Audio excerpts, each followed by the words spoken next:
Investor Engagement Office. I thought they made it winning. I thought they made it a lactation room. It's an all-new, wacky Wednesday edition of Business Pants featuring analyst hole Matt Moscardi on today's Bob Iger branded boomerang collection. Oh, like Boomerang. Bob Iger's a good boomer. Called March 4th, 2026, the Who Do You Blame game. Yay! The game nobody ever asked for. Our show today is being sponsored by Free Float Analytics, the only platform measuring board power connections performance for free. Actually, someone did ask for kind of one today, didn't they? Didn't someone ask you for one? Yeah, so the great Nell Minow actually forwarded a reporter to us. And they were asking questions about one of the companies we're going to cover today. They said, who do you blame, basically? They basically said, who you blame. And that said, the reporter was from the Washington Post, and I almost sent my condolences. I thought they'd fallen into the ocean. Unfortunately, yeah. So we'll get to that later. You ready for this? Yeah, let's. I've only got one. You're driving this ship today. I got nothing. Let's just start. Let's go. We don't have music for this, do we? No, there's no music.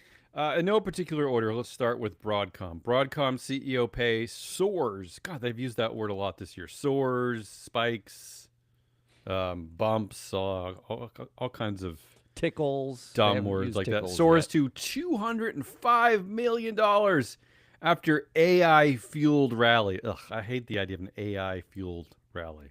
You don't like any kind of rallies. Yeah, you're anti-rally, yeah. All right, so who do you blame? I got some curveballs. Let's start with a curveball. Oh. Do you blame the workers? What? The median compensation for their employees is $378,000. So maybe they're just too happy to care, right? Although some pricey workers. The thing I hate about these CEO pay ratios is that when you look at the details, they do a pretty good job excluding really low-paying workers who don't work in the United States. They all do it. So I wonder what the real total is here. They describe it as if there's some system to it, but mostly it's like we don't pay them a lot, so we're going to exclude them. Yeah, but I don't usually the CEO pay ratio is still 543 to 1. But I thought let's start with a curveball here. Maybe the workers just they don't care about runaway greed anymore. Maybe they don't want to check their CEO because they're getting paid cash money. You know. Okay, I'm not sure. I'm not gonna bite on that. I don't think. How about the completely non-independent board chair Henry Samueli, who was called independent, despite the fact that he owns $27 billion of Broadcom stock? I had to check that many times. A B. You said billion. Yeah, I even if my math is wrong and it's 2.7, but it's still a lot. But I think it's $27 billion of Broadcom stock. Now, he's been a director since 2016. He's been the chair since 2018. He's a former executive of the company. He was the chief technical officer, and he co-founded Broadcom in 1991. Somehow he's the independent chair, but he might have a lot of say in this pay. So this is the amazing thing about listing exchanges and how dopey literally everything they say is, because they set the independent standard. In case you don't know, listener, and I do mean singular, the independent standard for a director on a board is not even I'm related to them. It is they live in my house. That's basically the independent standard. Yeah. There is some loose standard about relations and spouses and living in your house. If you Nancy Kilgore at Netflix is a perfect example of this. She was with Netflix for 20 years, retired, sits on the board under her boss, Reed Hastings, and after a few years is considered independent as a director. That's the same thing here. That's ridiculous. That's a joke. Do you blame... It is funny that Anyway, it's funny just seeing them that the board has called him independent. I'm looking at it in the proxy right now. Do you blame compensation committee chair Harry Yu? Okay, so he was a fake person, isn't it? Harry Yu. Harry. It's not Harry follicles. Yeah, covered in hair. Yeah, it's actually Harry. We don't get a lot of Harrys in our database. Harry Yu, Now, he had more votes against him at the last meeting than all other 8 directors combined. He had 337 million votes against. The other 8 got 253 million against. So shareholders don't like this dude. And he is annoyingly preoccupied. I have a list here in the show notes. I can't read it all, but he's the chair of Rain Enhancement Technologies. He's executive chair of Berto Acquisition. He's interim CEO. He's CFO there. He's chairman there. He used to be vice chair there. Blah blah blah blah blah. He's just so preoccupied that, maybe he doesn't care. Maybe he's just doing whatever he has to do. Yeah. Or maybe the multiple executives and ex-executives on the board just make the choice, and he's the scapegoat because he's the chair of the committee. Well, that's your job because you're playing who do you blame game. Finally, do you blame just blame the CEO, Hawk Tan? Hawk Tan. I mean, although if you use his middle initials E, it's Hockey Tan. Hockey Tan. I don't. I've never seen a hockey player with a tan. I mean, it's hard enough to find a black hockey player, let alone one with a tan. I mean, they're all from Canada. Is Hawk Tan the CEO and a founder, or is he just the CEO? I could look that up because the chair is the co-founder. So maybe No, I actually don't think Hawk Tan is the. I mean, according to the most recent. Now, this is still in sort of beta production. It's Henry Samueli and Henry Nicholas III. Yes, and Nicholas III is not on the board. In fact, the free float data says Samueli has 69% of the influence on this board. It's a totalitarian company. Hawk Tan's only got 14% influence. Well, when you own $27 billion of shares, right? I mean, does anything else matter? I'm pretty sure it doesn't matter. I'm pretty sure the only person that it could possibly be is the completely independent Henry Samueli. That's the only person that we can blame. That's who you blame. There's no compensation committee chair. There is no CEO. There's the guy that owns all the stock and tells you what to do. So that's who you're blaming. That's who I'm blaming. I promise you, and it'll never happen, so this promise is completely empty. If I ever make $205.3 million, right? Yeah. And, you could be a part of that because you work at the same company, so you might help me make that. I occasionally do, yeah. I am going to announce on that very same day, because, I mean, this is embarrassing to me. A very same day, I'm going to give at least half to, the local homeless shelter. So Hawk Tan, come on. Just, I mean. How are you supposed to pay for your AI, dog ear app? I'm just saying, why can't that be a cool part of the bro CEO manosphere? Why can't be an immediate chuckle of oh, I made that much? I'm clearly going to give 90% of it to the homeless and the impoverished. That is that's crazy. Only 50% of Jeff Bezos's yacht. So I'm not sure that you're right about that. Let's move on to McDonald's. I don't know if you saw this viral video going around. McDonald's CEO awkwardly samples his company's new burger in viral video. First of all, can I just say how impressed with myself is that I actually can spell Chris Kempczinski's name without looking it up. That's how long I've been working at this dumb show. But this is Chris Kempczinski, who is always getting into trouble there at McDonald's. And did you see this video by any chance? I try when I see McDonald's and video together. Look away. I usually close my eyes. The gist of it is, and you really can't blame the man, is that he was promoting a new burger. Do they need new burgers? I don't even know why. Just have a hamburger and a cheeseburger and just end your stupid menu. But he picked up the new burger. He went to take a bite, showing off how great it is, and he barely could take a nibble. He was disgusted by it. Clearly, he wasn't. I mean, it was actually pretty funny. It? Yeah, it's pretty funny. It's pretty stupid. So good going, CEO Chris Kempczinski. So who do you blame here? Do you blame the general disgusting food at McDonald's, right? I mean, he's just basically telling you it's gross. So, I have a few things that demonstrate this is nutritionally why it's so disgusting. There, hypersalinity. It contains up to 75% of daily sodium in one meal. Holy moly. Low moisture, giving it a plastic texture. Dough conditioners. They use enzymes and monoglycerides to stay unnaturally soft. Insulin. It gives insulin spikes. It's added sugars. I could keep going. You don't need me to keep going. You know how disgusting. It's not food. It's frankenfood. I don't know what it is, but But did you see the bun? The bun looks like a bagel. Yeah. So well, it's because of those delicious dough conditioners. So that's the first blame. Do you blame Yeah, I'm go ahead. watching him take the bite. Oh my God. It's a First of nibble all, at First of all, best. not only is it a nibble, he when he holds it up and says, he holds Yeah. it up at one point and says, "That's a big bite I took." You didn't take a big bite. If you have to say that, it's Yeah. you didn't take a Maybe big he's a bite. vegan. I mean, just it's okay. Second of all, when you look at Chris Kempczinski, Yeah. like He's never had he is red meat. way too small. Very thin. Yeah. He's a thin, He looks like a vegan. waifish man. Looks like my He- brother. He also only took one bite. Yeah. Right? Like he holds it up like he's going to take a second bite and never takes mean, the second bite. God bless him. That's where I'm at. I don't even get to the first bite, but yeah, God bless him. All right, the second, who do you unhappy blame? that I'm unhappy that you showed me this video. The, the second, who do you blame on this one is just the general McDonald's. Like, I don't know how to call this one, but their attack on society. Like, McDonald's leaves a bad taste in your mouth. There's this stigma behind like the factory farming of the meat. There's this disposable culture of food. I could go on and on here. I don't want to turn this into a political thing against McDonald's, but maybe he's just reacting to all the ways that McDonald's attacks our stakeholders. Right? Maybe he's just like I'm going to admitting. say no. I'm going to Okay. say that's not Okay. even an option. All right. The third option, who do you blame? And again, this is such a long list that I don't. Maybe we should put this up somewhere. Maybe we can put it in the next zine.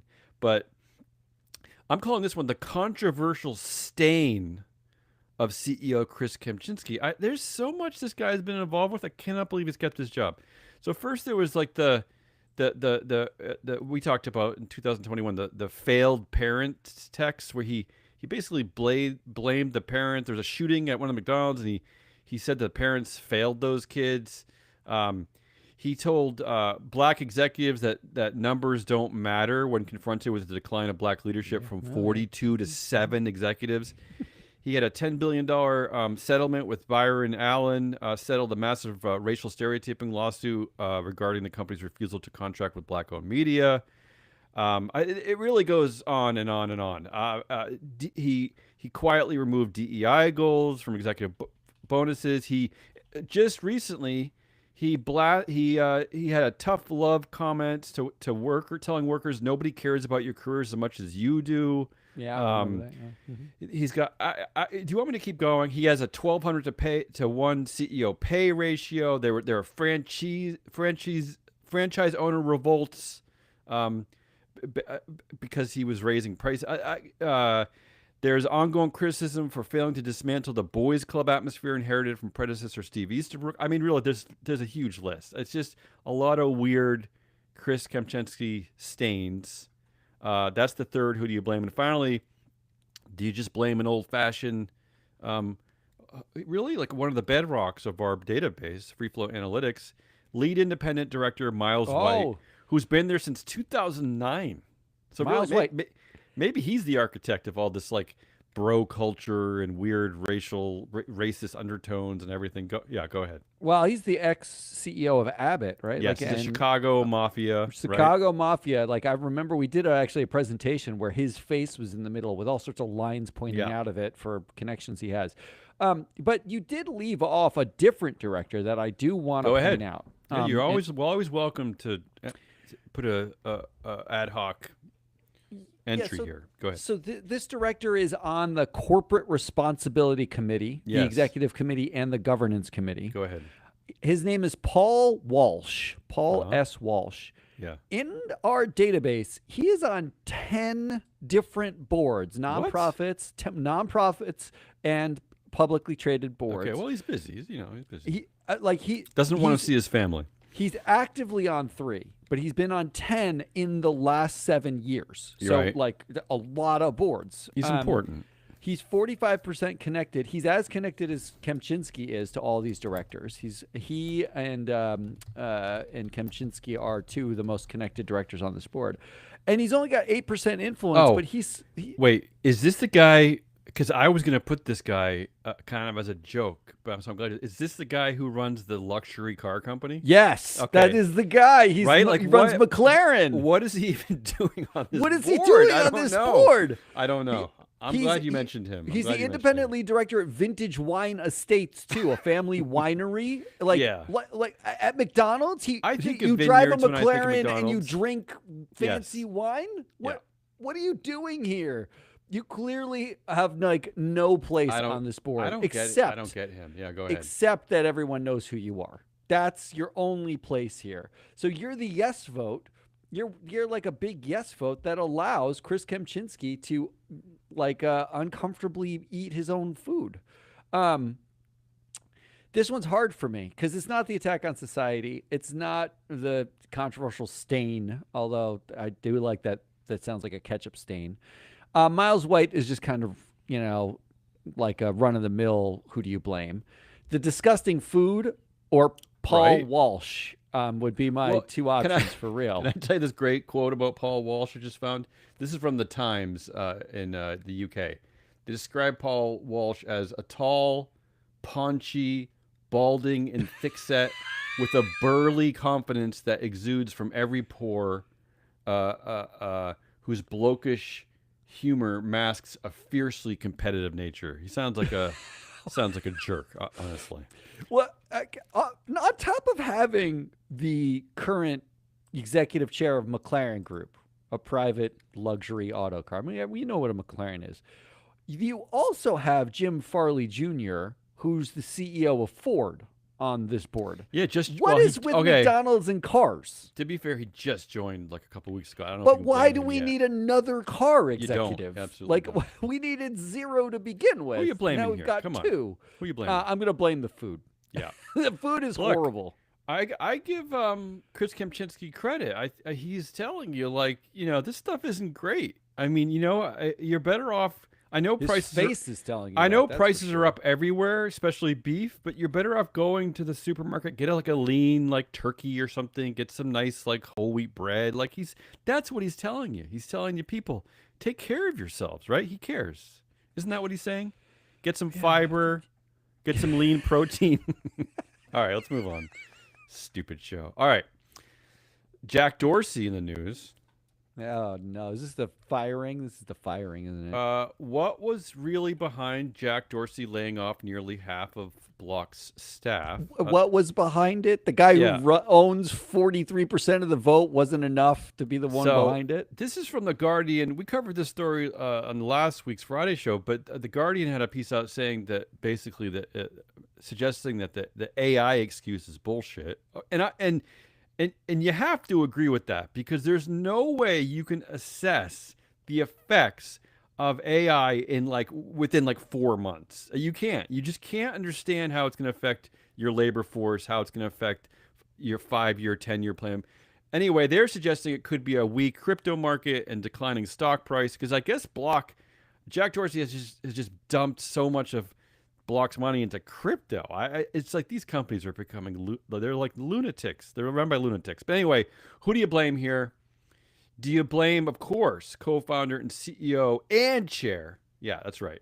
Yeah. Do we have to go farther? Jack Dorsey, 46% influence, 41% of the voting power. I love that. I saw in their corporate governance guidelines, it's the board's duty to oversee senior management. Oh yeah, no, in the competent and ethical operation of the company, and yet Jack Dorsey is the one who is running the board. What a crock! What a crock! That makes sense.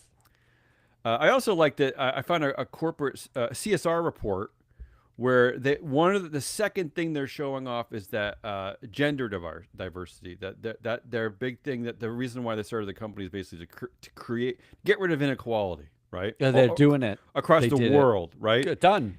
And the benchmark that they say that they reference for gender diversity is a full 50% of representation for women. Despite that, the board is only 30% women with 5% total influence, and the leadership at Block is only 27% women. So they can't even do it at their own dumb company, all right?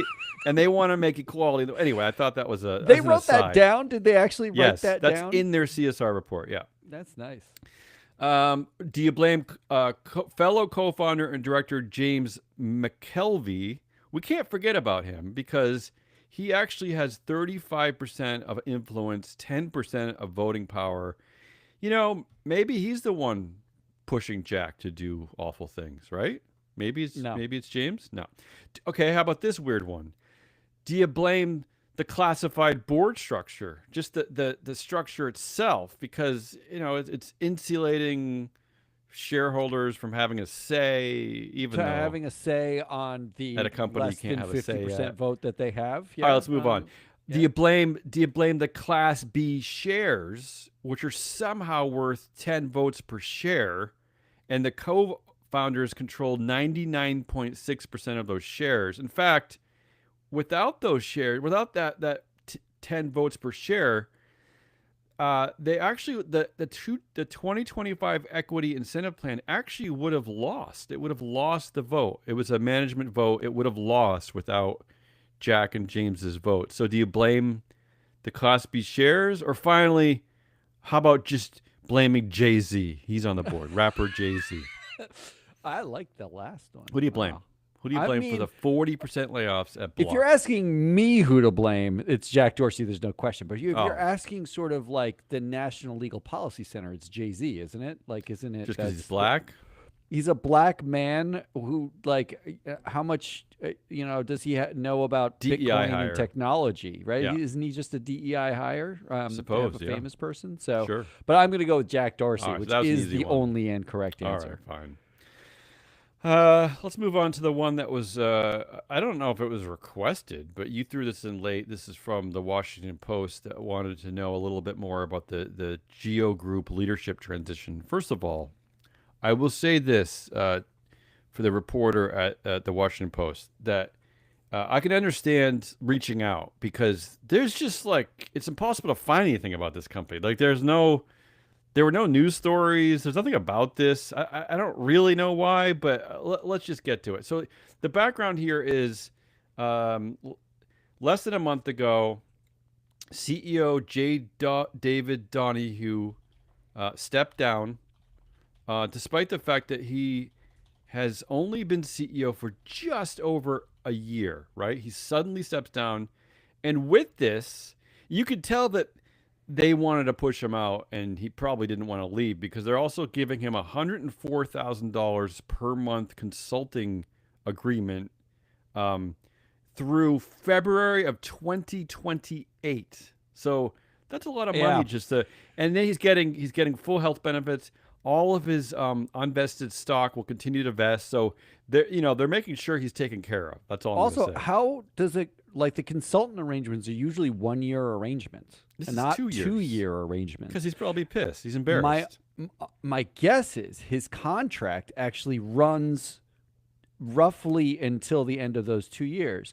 Look, the hyper speculation would be, because they don't report any of this. They just say he's decided to retire, right? Yeah, God forbid you report. Yeah. So they don't say anything else. But the speculative view would be they're roughly paying him the $100,000 per month is about 1.3 or $4 million a year. That was his It's base a salary Yeah. when he was pushed out. He gets to keep all his options Continues to vest. Yeah. and they continue to vest, and it runs roughly through the time he would have been out of the company, out of the Right. contract anyway. Doesn't it seem like they're just quietly, like, it's like the way we could fire you without having it be a big thing? Yeah, they're is to putting him on keep the paying you They're putting him on the bench. and sending you home. Right. He also gets like reimbursed travel expenses and like all. Yeah. There's perks in there that are ridiculous. So who's taking over is and this is the boomerang reference from earlier in the show, is Geo's founder and executive chair and former CEO George Zoli. Okay, so he's taking over. He's getting to your point, getting 1.2 million in salary, with with annual bonus and equity. So who do you blame? Right, we got a boomerang CEO at Geo Group. David Donahue lasts about 13 months. Do you blame the Geo Group emperor? So we'll start right at the top, George C. Zoli, with a massive, I don't know if I've seen a number this high. It's been a while. A massive 84% influence. Yeah, it doesn't happen 84% that much. influence. Not that high. Yeah. And again, he founded Geo in 1984. He's been chair, he's been executive chair, he's been CEO, he's been vice chair, he's been everything. He also he owns 3% of the stock. He importantly has a bit of a Trump bromance. So one of the Geo Group super PACs donated $1 million to the Trump campaign, and then they gave another $500,000 for the inauguration. Pam Bondi, the current attorney general, was a former lobbyist for the Geo Group. So there's been an incredible opportunity, economic opportunity for Geo Group because, unfortunately, because of ICE.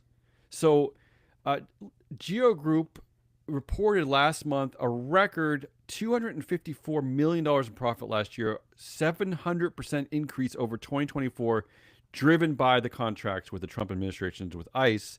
So maybe he just knows it's the right time to step back in, right? Maybe that's what he's like, oh man, there's money to be made here with the private prisons and the stock erased the gain. Their earnings are way up, but the stock erased the gains. So like, you bring back the song and dance man founder, the founder fetish, so you can pump up the stock price. Play. Yeah. So listen to this horrible.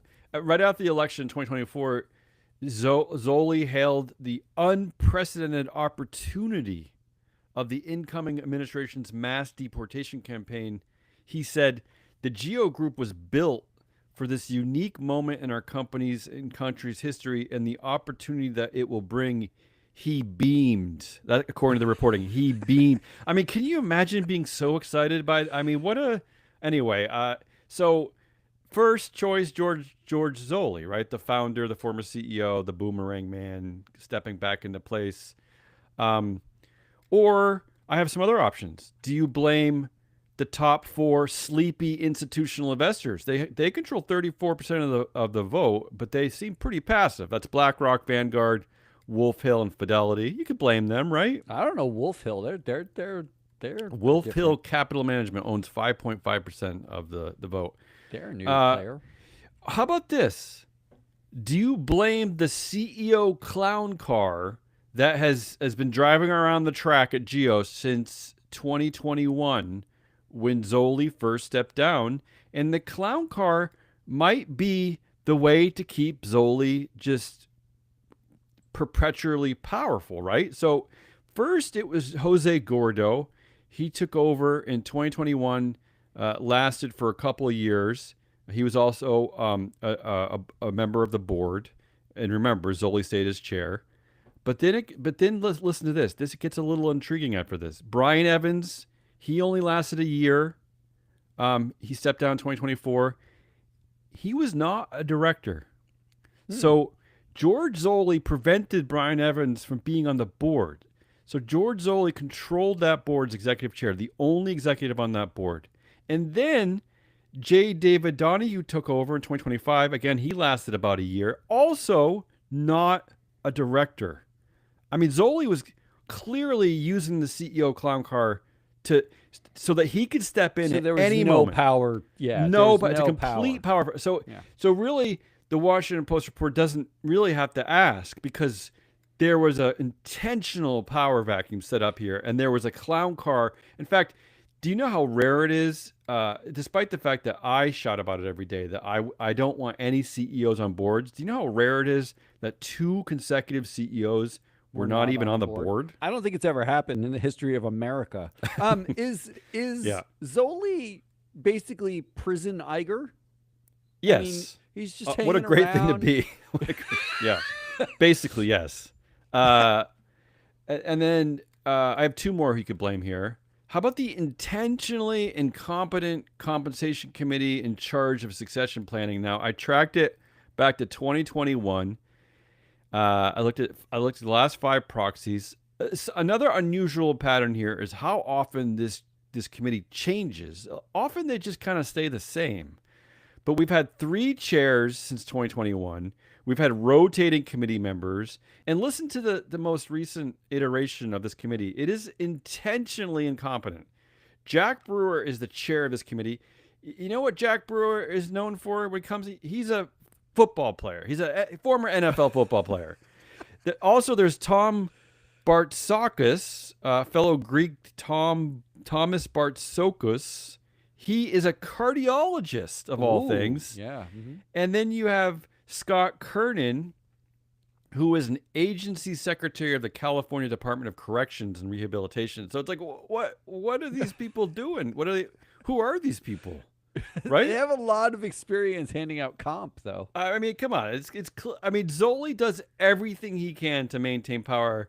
Finally, I just thought I'd throw this in. You could also blame Geo Group has the weirdest lack of transparency that I think I've ever seen. It's even more than Berkshire Hathaway.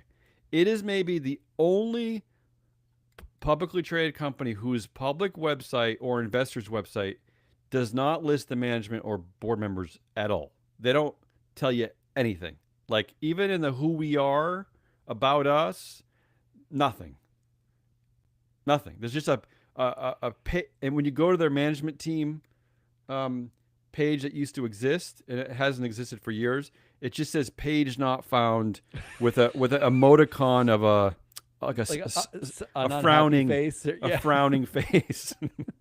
So I got 5 choices there for you for Geo Group. I got founder George Zoli. I have sleepy institutional investors, CEO Clown Car, intentionally incompetent competition committee, or their lack of transparency. What do you think? Where do you weigh in on this one?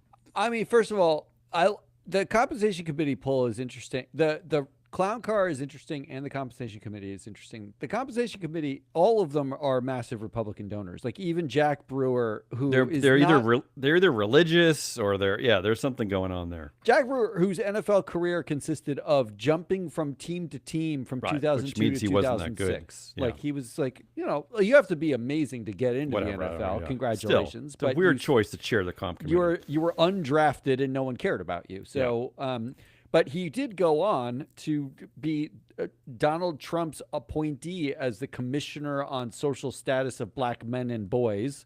Okay. And he was the chair of the America First Policy Institute.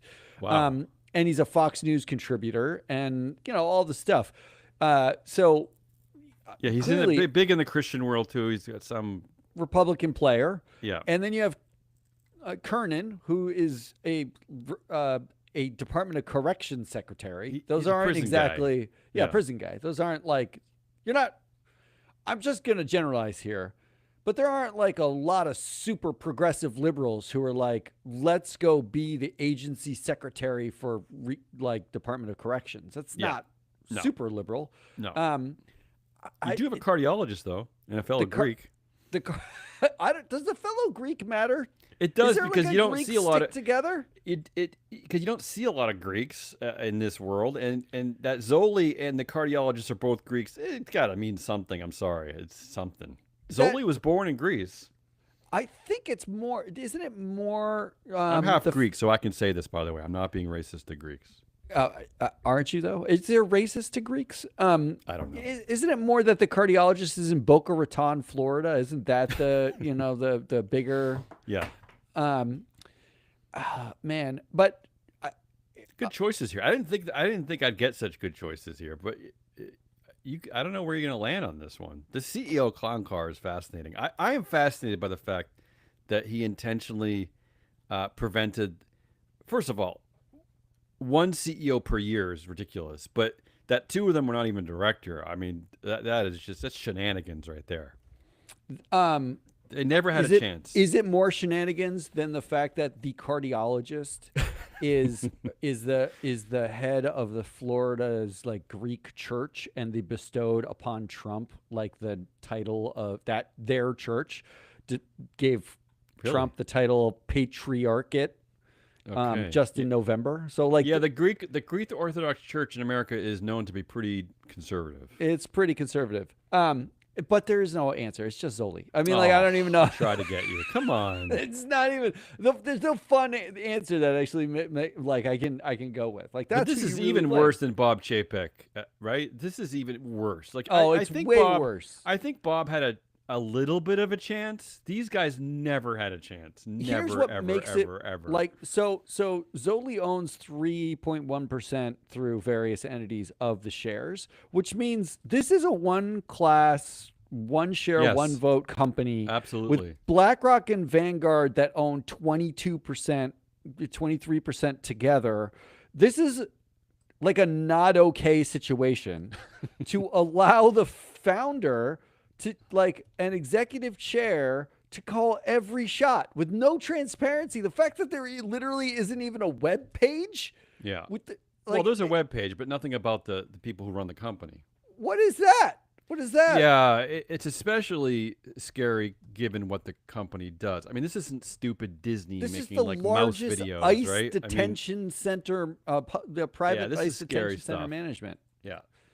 All right, so you're picking Zoli, 84% influence. Good for him. And my last one, for the day is the story is Sam Altman is realizing he made a gigantic mistake. So Oh, is it existing? yeah, so he does this all the time. He I know. so You're right. this happened over the weekend. We haven't had a chance to cover this. Anthropic, right? What do they make? Perplex? No. What do they do? What's their Claude. Claude? They're Claude, right? Yeah. So they like, and this is a big deal because they stood up against the government. They basically told the Department of, this article calls it the Department of Defense. It's not the Department of Defense anymore. Unfortunately, it's the Department of War, which is a good name, I guess. The because Department of Attacking. they're shit, it horribly feels like starting it. wars everywhere. But CEO Dario, I'm just gonna call him Dario because I don't know how to pronounce his last name still. He stood up against Pete Hegseth, and what happened? The Anthropic app became the #1 app on Yeah, like Apple overnight. So yeah. good for him. Good play. See, listen, see Target. You hear what's going on, Target? You're reading the tea leaves Yeah. here. But then what happened over the weekend? See, Sam Altman stepped in. He immediately signed a contract with the Pentagon, basically saying, like, I'll do it. Yeah, do whatever, bomb whatever. Do whatever. Who cares? I mean, this guy is a joke. So now he's like on a little bit of a apology tour. He's saying that we shouldn't have rushed into this deal, and he's in damage fucking control did it, mode. you moron.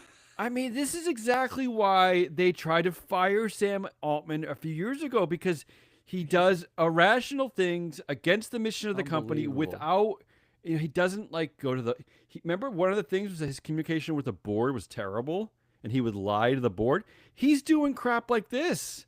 I mean, why is he rushing into such a big decision? Like, why is it happening over the weekend in between two of our dumb podcasts? How could it go that quickly? How?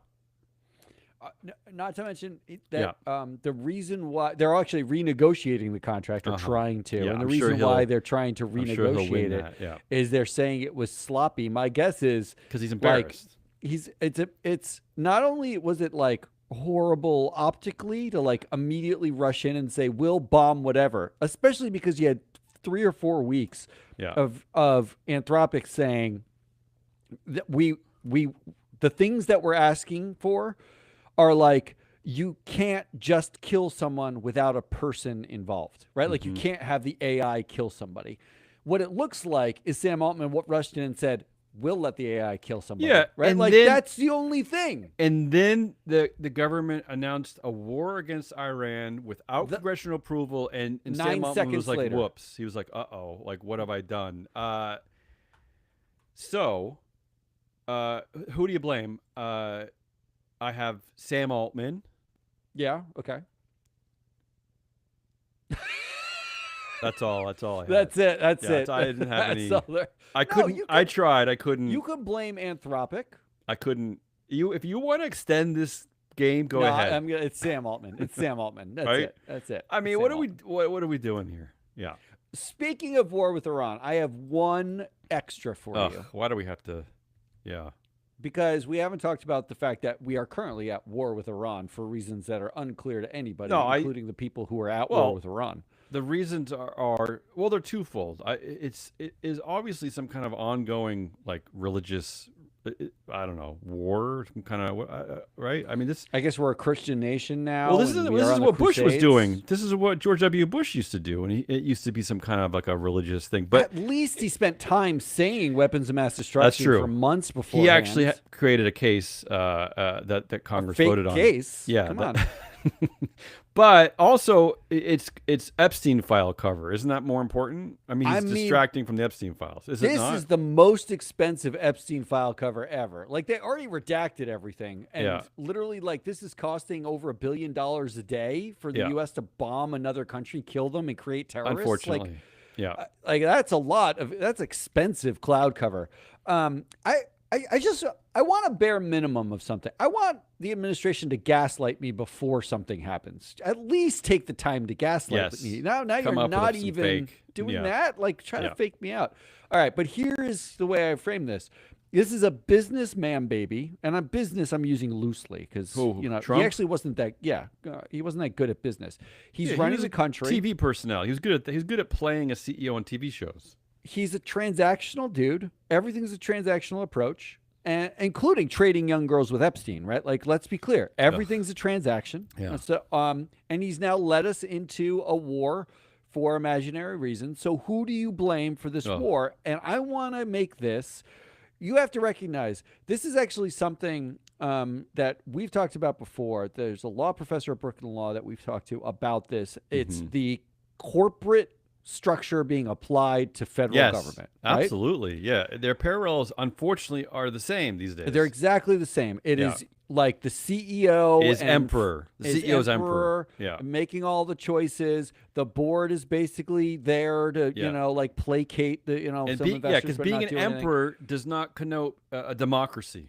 It's not a democracy, right? So who do you blame if we look at the U.S. government and these decisions to Go go ahead. to war with Iran? Go ahead. Do you blame the founder fetish? Oh, It's the president CEO. There's Well, just a huge part of the company, and yeah. a lot of Congress and investors and whatever have founder fetish. it is something that has struck me for many years since learning in like fourth grade about the three branches of government. And you're right, this does apply to our world here that we try to tell people about. It's supposed to be those three branches are supposed to represent a balanced approach, right? Yeah, Checks and ideally, balances, yeah. executive, legislative, That's- judicial. They say that all the time. Checks and Right? balances. Yeah. And since the first president I remember is Reagan, and since those days we do put a huge fetish on that branch. I don't know if it One used to- branch. Yeah. I don't know if it always used to be that way. I'm thinking it didn't, but maybe they like George Washington, maybe they kissed his butt, but really it was like since Reagan it's become like a popularity, or maybe it was John Kennedy. I don't know, but to your point, we do have a little bit too much of that in this country. A lot of founder fetish. Yeah. Do we blame the sycophantic board, Congress in but- this case? By sycophantic, do you mean that they're not doing their jobs as providing Well, oversight, providing yeah, checks? Yeah. What they are is a gaslight of oversight, right? Yes. Like what Especially they are the current Congress. is they literally are a blank check. They're Yeah. rubber stamping everything, but they are supposed to represent like a due diligence and a process and making sure we don't get in over our skis and we don't overspend. And that's the board's primary. What the board functions as is they pay the CEO, they hire and fire the CEO, and they have a duty to make sure that the company as an asset is protected for the people they represent, which are investors. Right. In this case, Congress, their job is to hold the CEO, the president, accountable. They are to make decisions about the purse. Yes, spend money this way. No, don't spend it that way. And they are supposed to be accountable to the people who elect them, like the voters. So, but at this point, they don't do that at all. No. They are every board. They have the same founder fetish. Every board in America. Yeah, they look That's the what other are right way. now. They look the other way. They're almost just like they're just asleep at the wheel, really. Unfortunately, in They're fact, not, because they meet all the time and they talk about Yeah. stuff, but then they let the CEO do whatever they want, right? Like, yeah, and disturbingly in our current political climate, that when even one Republican, I know Thomas Massey in Kentucky has been speaking out against Trump. If even one member of the board says they go after this dude, but he's just doing his job, right? I Yeah, mean, you're not supposed to have Crenshaw- allegiance. Not supposed to be allegiance to the CEO.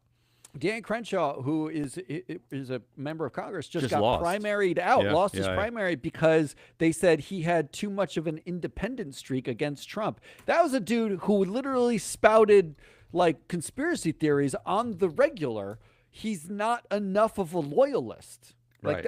that's how And this crazy guy, it is. and this guy, is a former Navy SEAL, so you'd think you'd want his input. I mean, most of the Republicans of any time, right? never even sniffed military service. But anyway, okay, so you got founder fetish, sycophantic boards. What's next? Investors. Oh, the voters. Yes, voters. The voters are the investors. Well, this is a tough one. Yeah. They have all the same founder fetish. They are happy to they don't know the names of the who's supposed to hold you accountable. They don't know the process. They don't really care. But it's let's just not forget a short-term popularity contest. But one thing you should have added in here as addendum to that is the Electoral College often acts like a dual class share voting system because Trump lost the popular vote to Hillary Clinton the first time. Bush lost the popular vote to Gore the first time. So there is a kind of a dual class share thing going on, right? Sometimes the popular vote does not get listened to in this country. This is true. We never would have had Trump in the first place. But I hear your point, voter. What's the fourth one? Finally, China. Which is the same because we blame China. Every board comes out and says, like, we got to compete with China. That's what everyone's saying all the time. I still don't understand. And the administration, what are they worried about? They're constantly worried about China and China's influence in Iran. China's like AI, China's technology. China. When was the last time China started a war even? I don't even know. I mean, against Taiwan, they're going to. Okay, but that's not even yet, and maybe they will. That's not even yet. Oh, Hong Kong. I'm just saying, compared to the U.S., compared to even to Trump, it's been Venezuela, it's been bombed Nigeria. We're on our way to Greenland, now Iran. He's threatening Cuba, he's threatening Greenland, he's threatening Canada. That's the guy who wanted the Nobel Peace Prize. Like that's the Peace Prize guy. So those are your options: founder fetish, sycophantic boards, investors, or China. I want to blame China because I want to be like Zuck, like your T-shirt.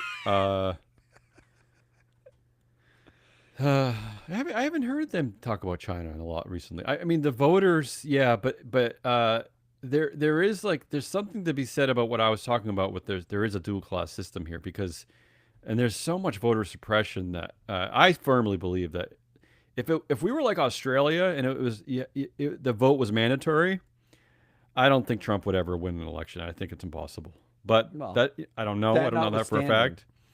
The boards, boy, been a problem. The Supreme Court and the Congress has really, of course, let us down. I mean, talk about all the rubber stamping coming out of the judicial branch too. I mean, the only thing they has stood up against was the tariffs, and he's already set new tariffs.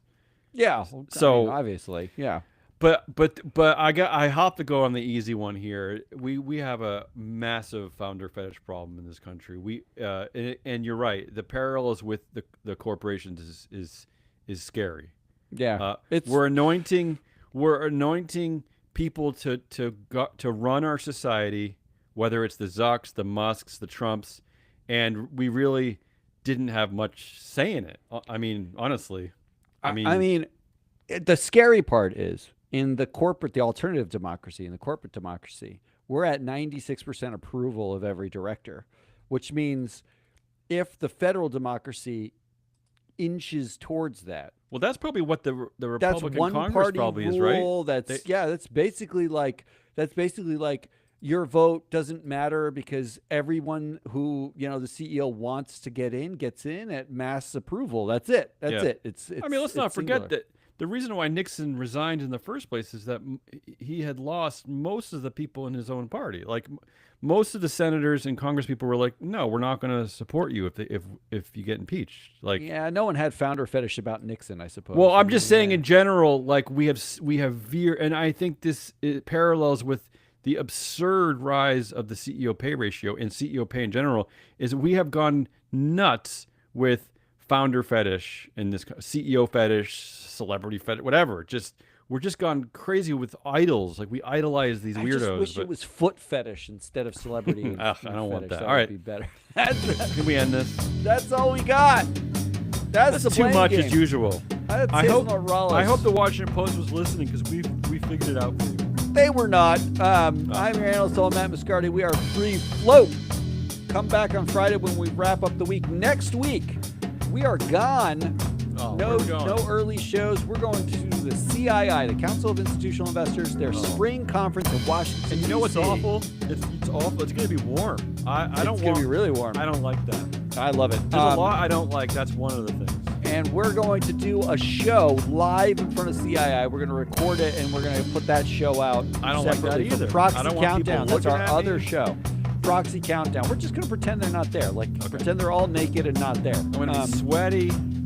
That's it until Friday. Goodbye.